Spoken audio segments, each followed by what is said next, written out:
अब भाइयों और बहनों, इसी को कहते मूर्खता, मूर्खता, मूर्खता जो बाबा रामपाल जी के परिवार में भरी पड़ी है।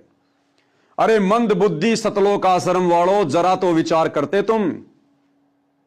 जब हिसार कोर्ट ने यह कहकर संत रामपाल जी की सितंबर 2025 में जमानत याचिका खारिज की कि बाबा रामपाल जी के समर्थकों की संख्या दिन ब दिन बढ़ती जा रही है, अगर उन्हें जमानत मिल गई तो वापस उनको तारीख पर लाना बड़ा मुश्किल होगा, उनके भगत उनको नहीं छोड़ेंगे। क्योंकि बरवाला कांड में लोगों ने देखा है ना, बाबा रामपाल जी के परिवार ने भोले भाले भक्तों को कमांडो बनाकर पुलिस प्रशासन के सामने खड़ा कर दिया।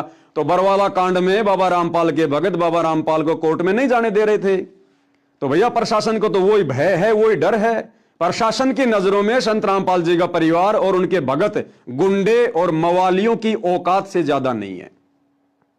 तो प्रशासन ने कहा कि साहब हम उनको फिर तारीख पर नहीं ला पाएंगे, इसलिए अगर जमानत आप दे रहे हो जज साहब तो आप ही लेके आना उनको तारीख पर।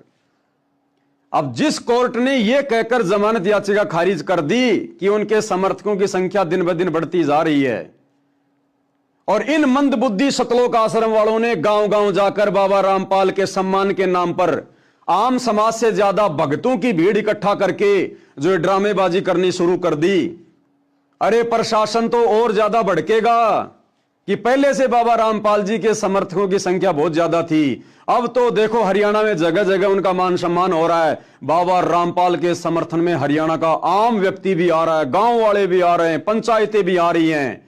तो यह संख्या तो उनके समर्थकों की ओर बढ़ गई। तो अब तो जज अगर जमानत देने वाला भी होता तो भी नहीं देगा कि पहले से उनके समर्थकों की संख्या बहुत ज्यादा थी और अब बाबा रामपाल के परिवार ने बड़े बड़े कार्यक्रम करके हरियाणा के लोगों का समर्थन लेकर समर्थकों की संख्या और बढ़ा दी। तो अब तो जज बिल्कुल भी जमानत नहीं देगा। अरे मंदबुद्धि सतलोक आश्रम वालों, तुम्हारे को किसने ये घटिया शिक्षा दे दी? अरे वकीलों को पैसा चाहिए, पैसा। बाबा रामपाल जेल में रहे चाहे रेल में रहे, उन वकीलों को लेना देना नहीं है। तो मंदबुद्धियों, तुमने क्या कर दिया? अगर उनकी जमानत कैंसिल होती है 14 जनवरी 2026 को, उसके जिम्मेदार तुम सतलोक आश्रम वाले होंगे। और बेचारी नादान भोली वाली संगत का करोड़ों में तुमने दान धर्म का पैसा बर्बाद कर दिया व्यर्थ के मान सम्मान में।